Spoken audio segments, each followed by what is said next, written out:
Asto Prabhupada Sistema Divine Grace System Panchai Yoga Bhashan Bhakti Vedanta Swami Papa Maharaj Ki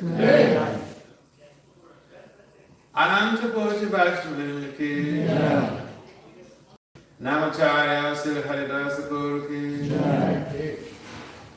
Ram Sri Kahal Sri Krishna Chaitanya Prabhu Nityananda Sri Advaita Gadadhara Sri Vasudeva Gaura Bhakti Sri Sri Radha Krishna Gopal Gopinath Syama Kunda Radha Kunda Giri Govardhan Ki Jai Sabindar Dham Ki Jai Samayapana Dham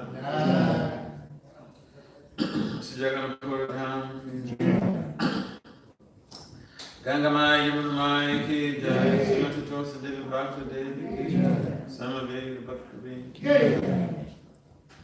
ISKCON Philadelphia Ki Jai Srila Prabhupada Transcendental Book Distribution Ki Jai Krishna Marathon Ki Jai Srila Prabhupada Transcendental Book Distribution December Marathon Ki Jai All glories to the Son All glories to the Son All glories to the Son All glories to Sisi Gaura and Gauranga.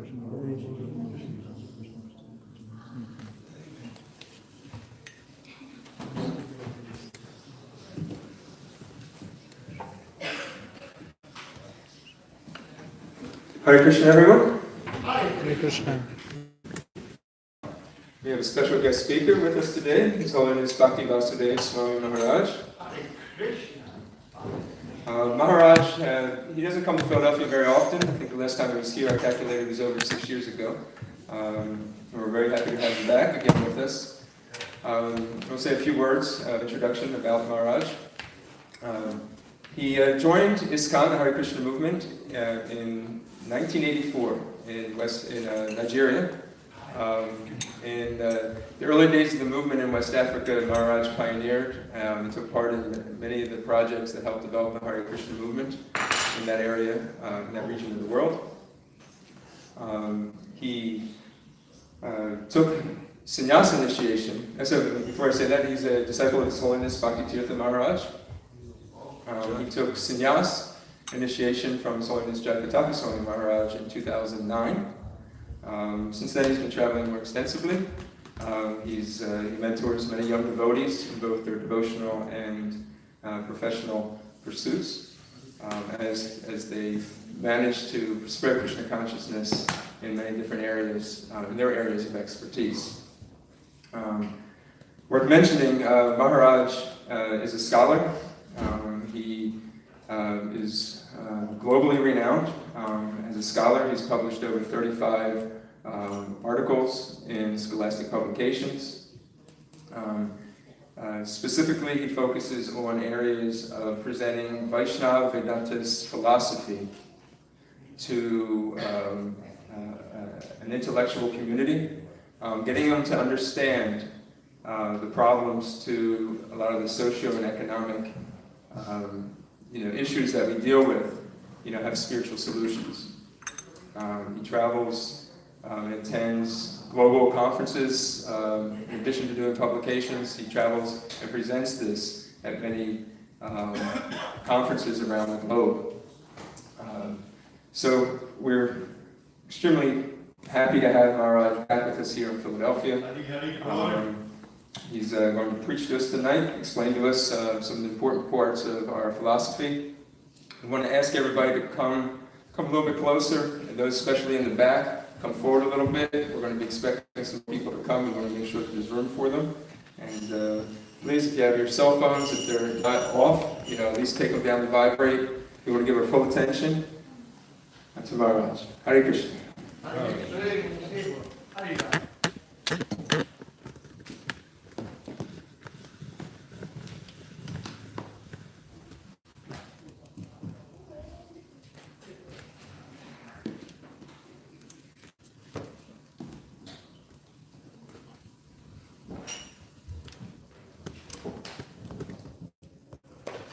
So,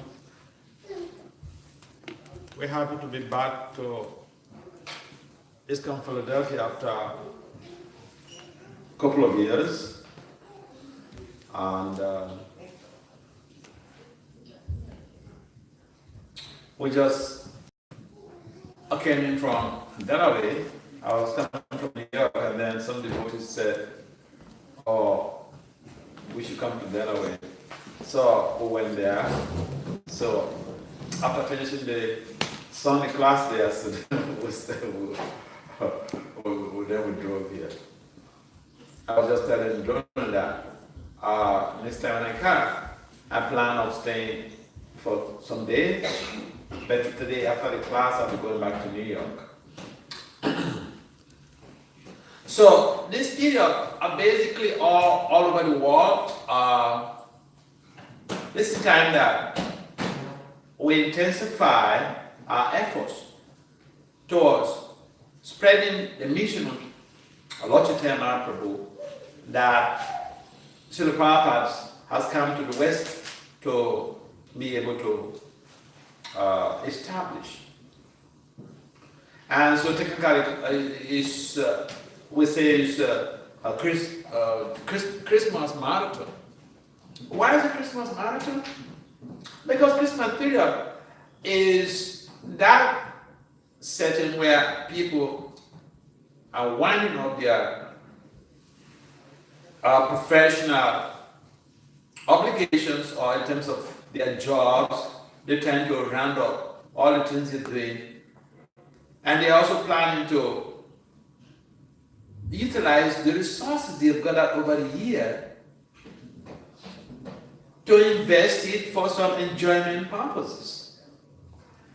And so within this period, the people are really setting out agendas for exploiting the resources of material nature. So the marathon is like an intervention. Okay, you're trying to set aside so much money for your enjoyment. Also invest in your spiritual development.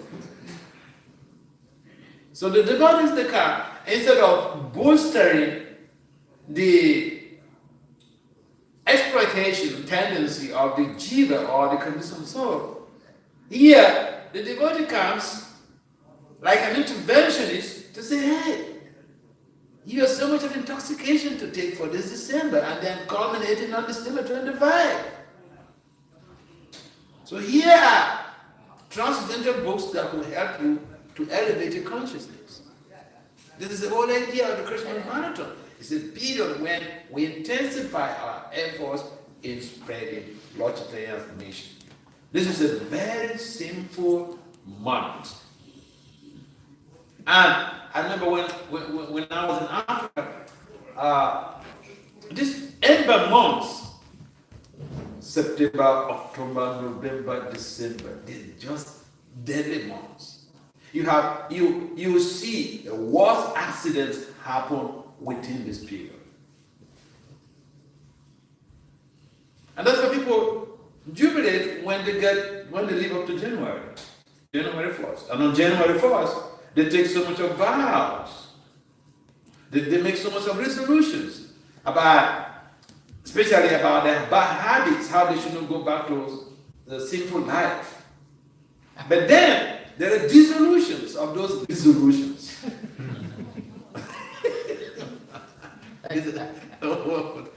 So, we spread the mission of Lord Chaitanya Prabhupada by distributing these books intensively during this period, so that people who have set aside so much money to wait for sinful involvement, they could also benefit from the mission of Lord Chaitanya Mahaprabhu, from this knowledge that Prabhupada is spreading through his books and through his agencies.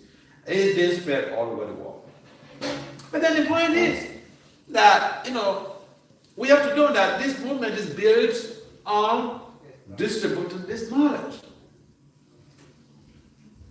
So those of you who are participating in the marathon, it is so important for you to have that spirit of awareness and conquest. Conquest in terms of you are going out as soldiers of Lord Chaitanya Mahaprabhu to be able to distribute the mercy. But then the point also is that Prabhupada, I emphasize that distribute my books, distribute my books, distribute my books. Antithetically, the connotation also implies that. Yeah, because you can't give something, and you can't give a good or a product to somebody if you're a marketer. You can advertise a product to somebody, and then the customer or the prospective customer comes to ask some questions. How does this work? And you say, I don't know.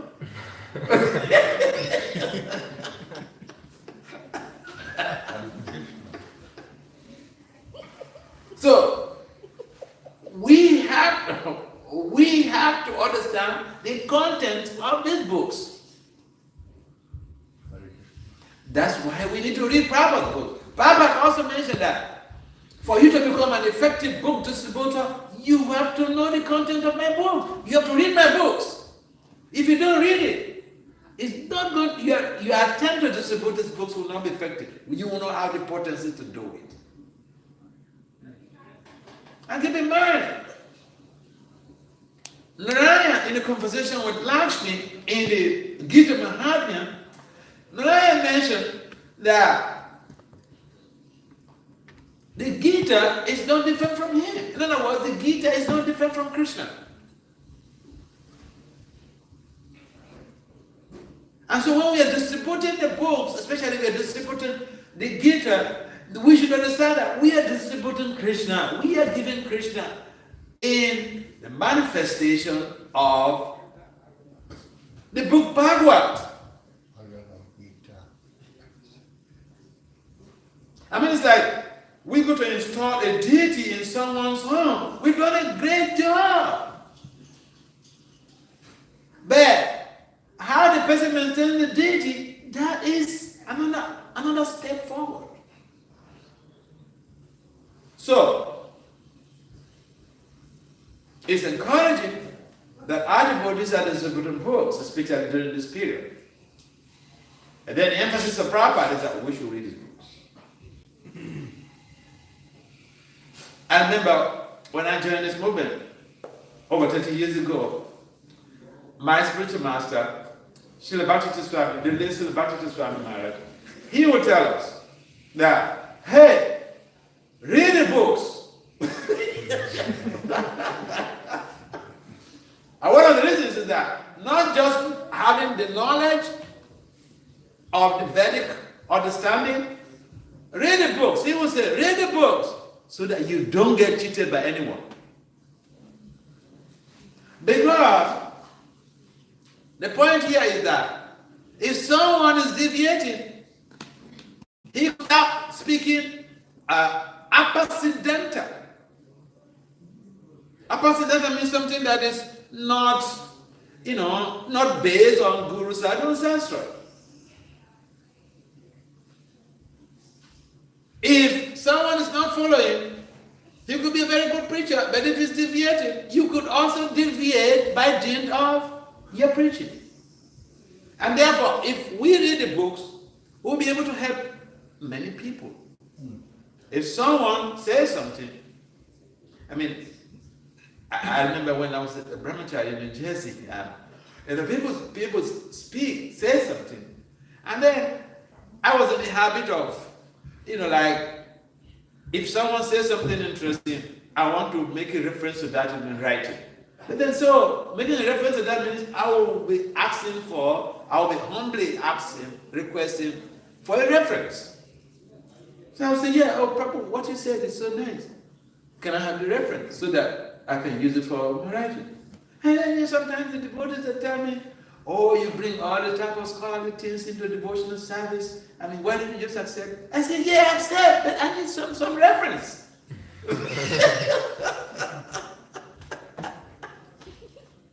So I remember recently I was at Early Temple a few months months ago. I was giving some classes. So I remember one. This Swami who did some translate some audio books on Bhagavatam and Bhagavad Gita. What's his name? Yeah. From yeah. And so I remember one devotee was giving a class. He's literally like embarrassed him because I was talking about this same point about referencing. So this devotee gave a nice story and all this, and then this family asking that we need a reference.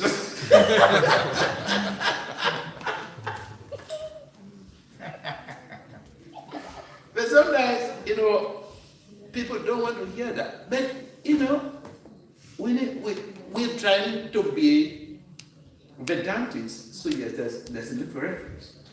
So Prabhupada's books, they form a very good groundwork for all type of references, all type of things that we may want to bring to the foreground, to share with people.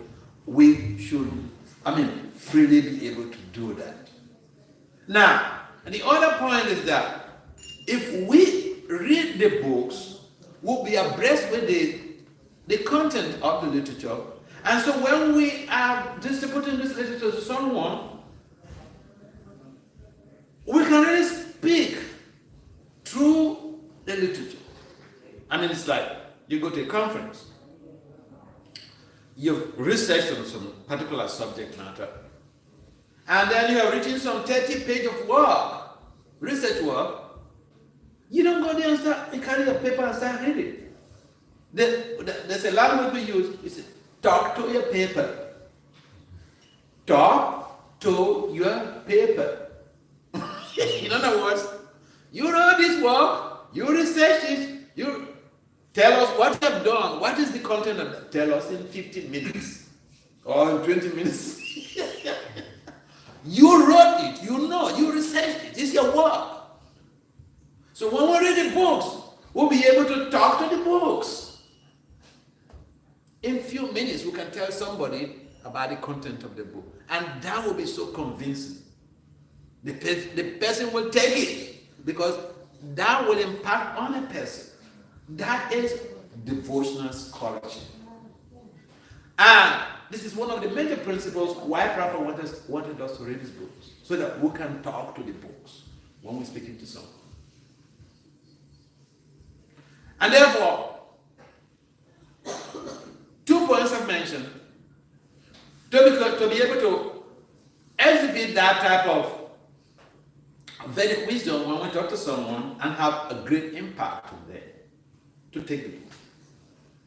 Second point is that we become purified when we read the books, because the books are not different. The Vedic literature or Bhagavad Gita, for instance, is not different from Krishna.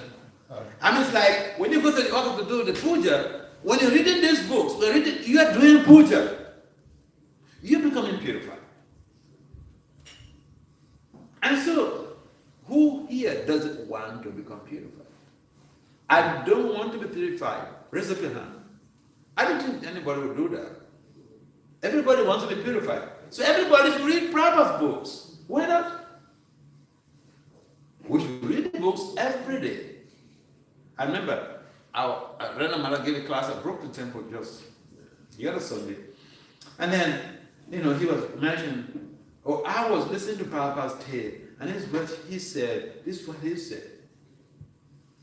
I listen to Prabhupada's tapes every day. Maybe like 1 hour or 45 minutes or so.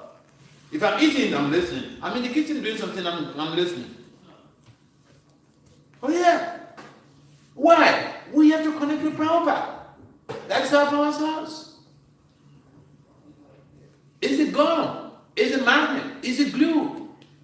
When you get tied up to the spiritual master, you have the strength And therefore, it's so important. Even when you're doing your japa, put on Prabhupada's tape. And chant along with Prabhupada. There's a lot of potency that comes with that. So these books are the law literature for mankind for, like we said, for the next 10,000 years. And we should become addicted to this Vedic system of understanding. And so if we do form the habit of reading Prabhupada's books, we will have a better chance to be able to transform our lives and transform our communities and transform whomever will come in contact with. Practically speaking, majority of us come to this movement through Prabhupada's books. I met devotees, got some books from them, I read the books, and I treasured the temple. And I read more, and I gave up. I resigned from my job. I said, well, I want to help in this type of mission. So books are the basis. We need to have a deeper understanding. One of the purposes of the Krishna consciousness movement is to systematically distribute these books. And so when they say, well, I can't read, that's okay. If you can't read, listen to the tapes when you're in the kitchen. Why not? This gives us empowerment. So the culture of reading, we don't have the culture of reading.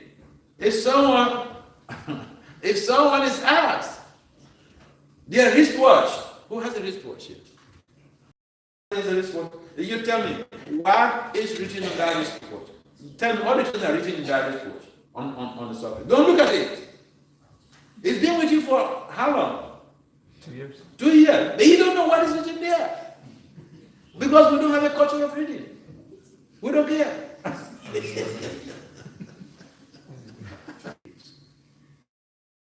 We could create spiritual. And he or she is thinking, no one knows, no one cares. You're making a great mistake. I tell you a story. Even the children in our movement, they watch their parents. You may think that they don't know anything, but they're hearing and they're reading. I tell you a story. In New York, we were right here after one time. And then there was this young boy. His mom is a devotee, his father is not. So, he's my friend, I've been encouraging him to chant. And I was rushing to go to to use the restroom. So I left the parade. Who's going to the park?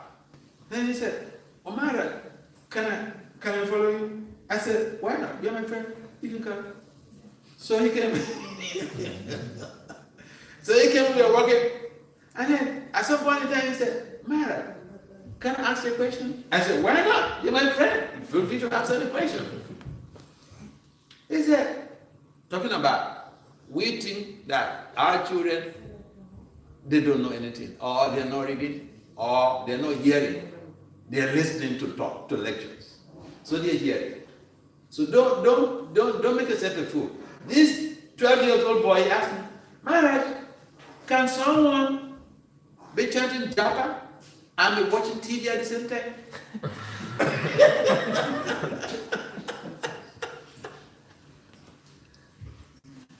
I said, oh, that's an offense. That's offensive japa.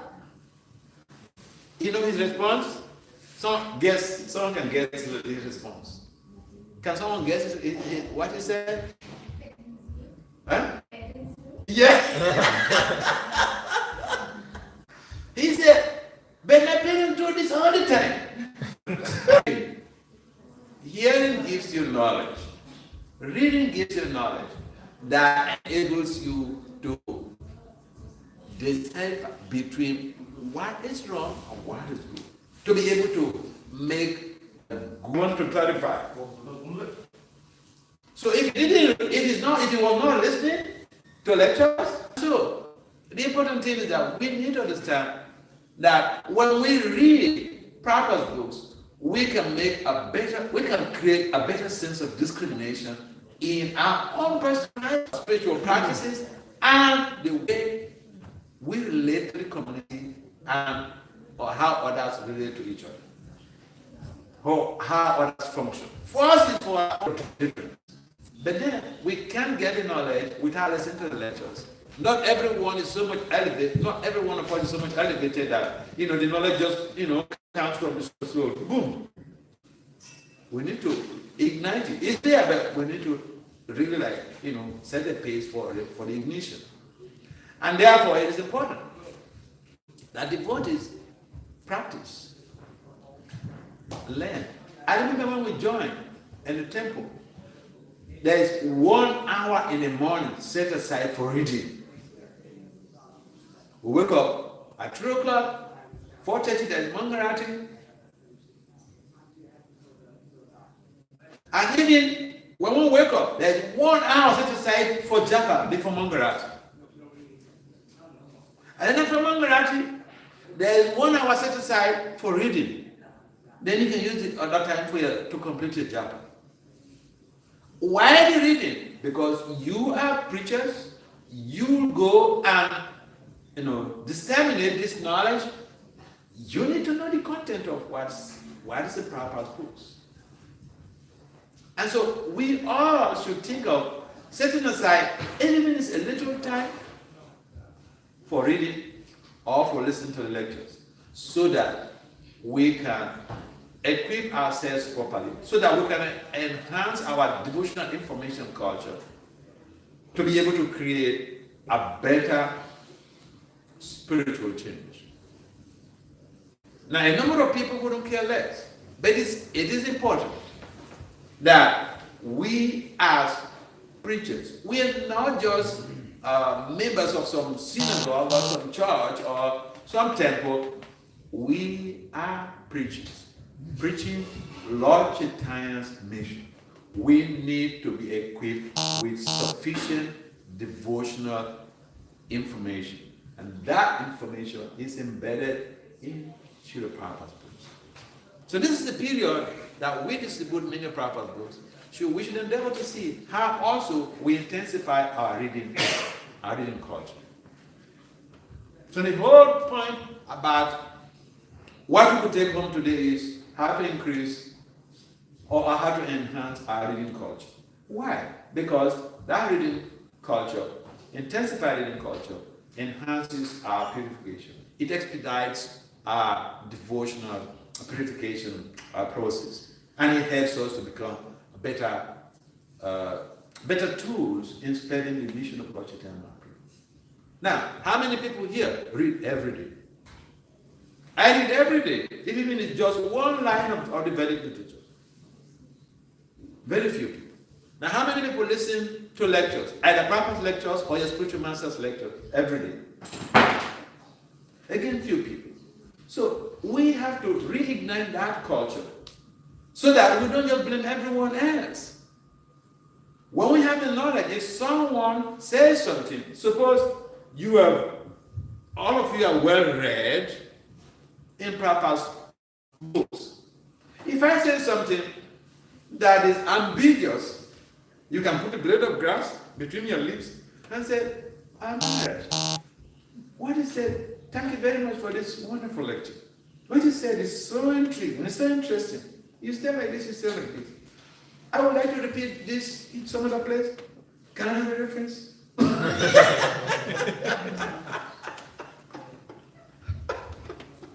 But if you're not reading, if someone is making a bigger statement, you wouldn't care less. Oh yeah. So,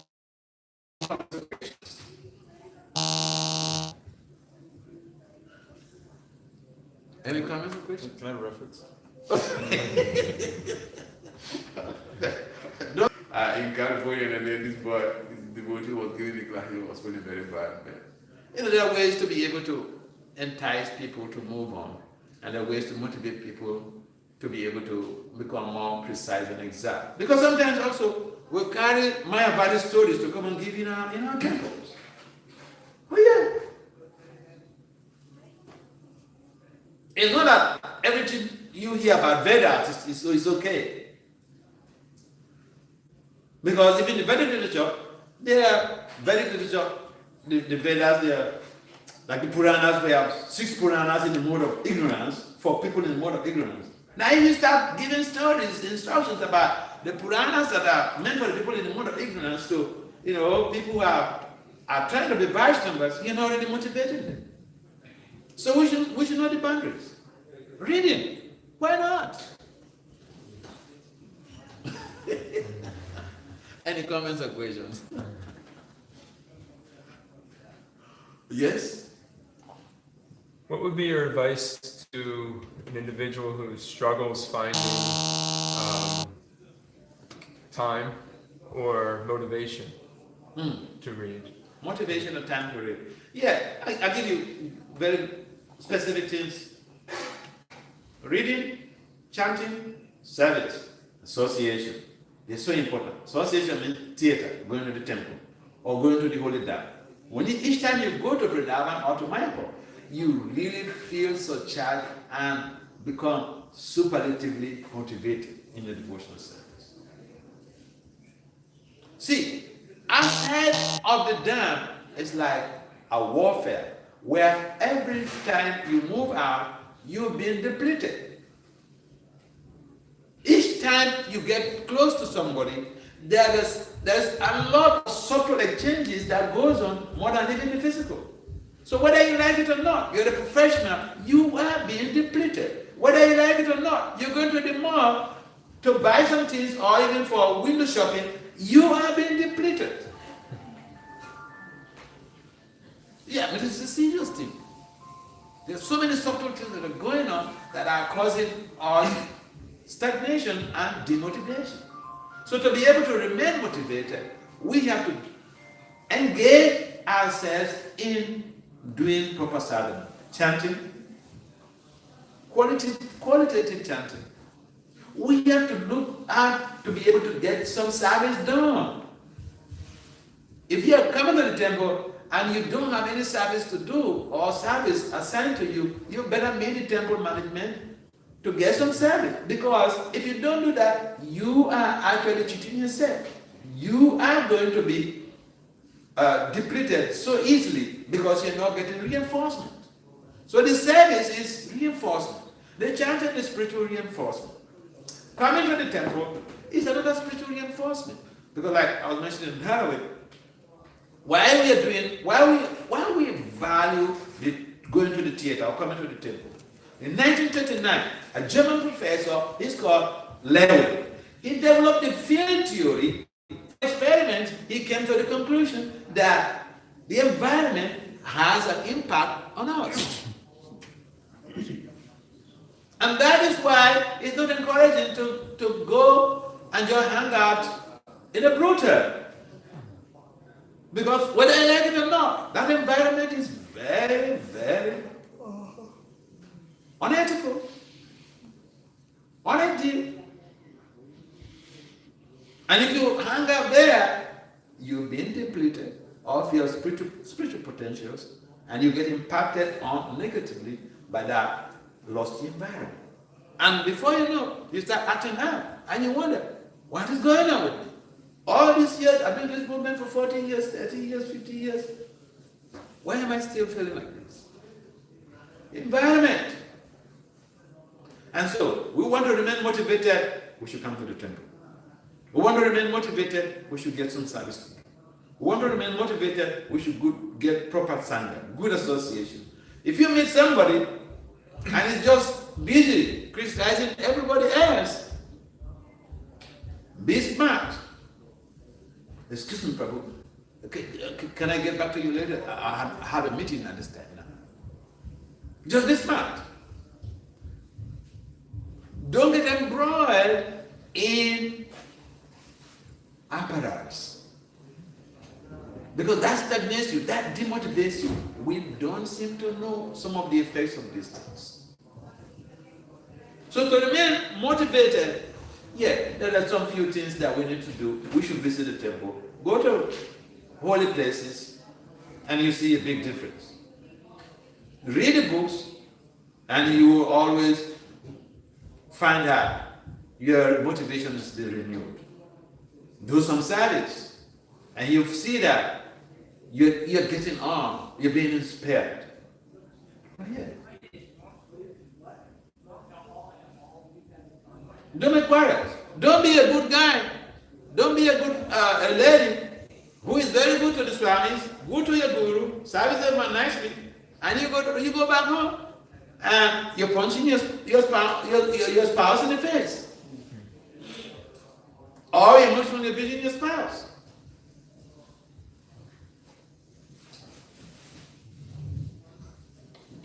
We should treat everyone as the way we will treat our guru. Oh yeah. You do this and you see that your motivation will be Parker all the time. You're teaching ahead. You're not going to be offensive to anybody. Why are you talking about being offensive? Because when we hurt someone, when we hurt a devotee, or whether we know it or not, it does have an effect on us. It does have an effect. But then if we see everyone as our guru, and we treated them in that way, even including your family members, because it's so easy to preach, and it's so easy to hurt your family members. Charity, they say, begins at home, isn't it?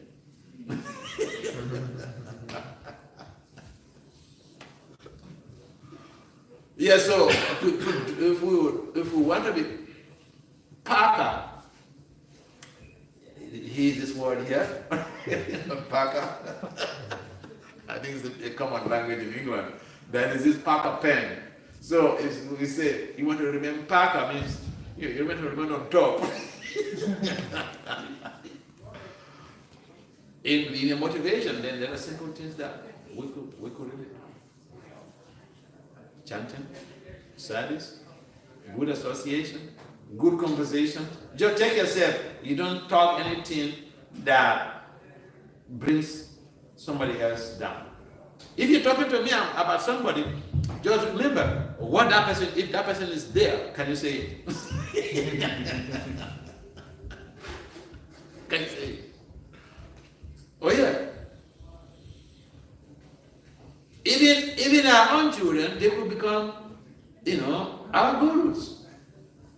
Our own children could become our gurus. And it's been happening. So, important thing is that we should be instrumental to spreading the mission of Lord Chaitanya Prabhu that Prabhupada has established for us. And today, basically, it's about how to remain highly motivated simply by preaching, by being good readers of Prabhupada. Why? Because reading is puja. Reading the Bhagavad Gita is puja. Got it? Any other comments or questions? Yes. This is a serious one. This isn't fully fermented, but I totally agree with you about studying the books and being able to reference things when speaking or preaching to people. And I've been in the movement for a long time. I've seen many classes and been with people preaching on the streets. And sometimes, this is not a cut to devotees, but I think it's very important to be very knowledgeable in the books, but connecting with individuals, especially when they're new or don't know anything about Krishna consciousness, connecting them on a personal level and sharing the love of God with them. I guess if you could speak to the idea of having reference to Scripture is wonderful and being able to back up what we speak with specifics to Scripture. But sometimes that can reach an esoteric point where we've crossed the line where we're expressing references to things that might be very important to us and spiritually speaking in our hearts, but it might not even be knowledgeable or anything that someone could relate to someone. So the idea of like being able to reference things, but being able to connect with people. Yeah, that idea. That's a good point. In other words, a preacher should be, it should have the need of the audience at heart. If you meet somebody who just attracted to Krishna consciousness and you just start talking about Madhurya Ras, you're wasting his time and wasting your time. Oh yeah. Because you just want to show your erudition. I remember I remember a story. One of Prabhupada's disciples mentioned to me. I don't want to mention his name. So at that time, in those early days, so he came. He was in college. He was doing a doctoral program, and he came to the temple with his fiancée. And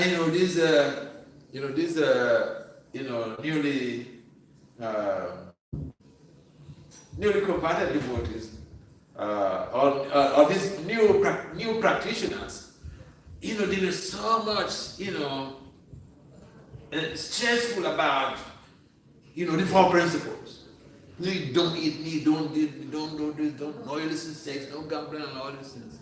So he told me, when he came and the way they were just talking, he got like pissed off.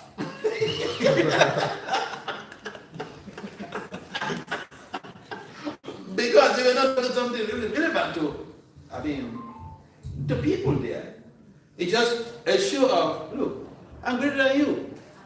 I'm greater than you because this is the standard I'm following. You're not following anything. You're just nonsense. Yeah, so he said, he just called his fiancée and then they left. But he understood, because he's a scholar, he understood that, some people are like that in religious traditions. He was studying religion at the time. So yeah, the point you raise is very important. Yeah, we should relate to people's problem and connect with people based on their needs. We should not just talk abstractly just for the sake of talking or just for the sake of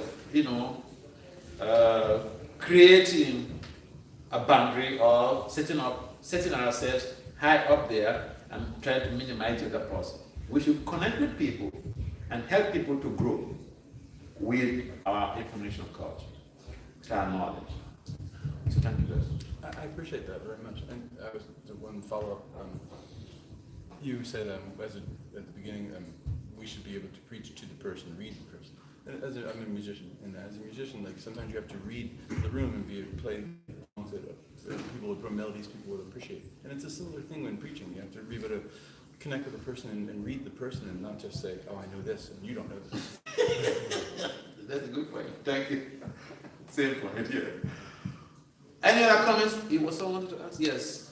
Maharaj, for the people who just started Krishna consciousness, the person who just got motivated and to read Srila Prabhupada books, can you recommend any systematic approach or any order of books? Every temple should have preachers who are cultivating new people. So there are all of these Prabhupada small books. They're very ideal. I remember when we joined, the first book I read was, Science of Reincarnation, and Coming Back, something like that. And then this Science of Self-Realization for, especially, is a very nice book that answers so many questions, perfect answers. A number of these small Prabhupada books, they are meant to, bridge us to the Bhagavad Gita, because in these books, Prabhupada makes so much of references to the Bhagavad Gita and Srimad Bhagavatam. So better to start with small books? Yeah. Of course, some people who are very knowledgeable, they could go to the Gita. But especially, I read small books. But then even just reading 2 small books, I got convinced, and I went to the temple and, started going there and started participating. So the Prabhupada books are like, revolutionary tools for redirecting a misdirected civilization. So we should take advantage. There are a number of these small books. We should really understand that there's a need for people to read the books and have the experience themselves. Preaching is good, but we should encourage people to read the books. Yeah. So Prabhupada ki His Holiness Bhakti Vasudeva Maharaj ki.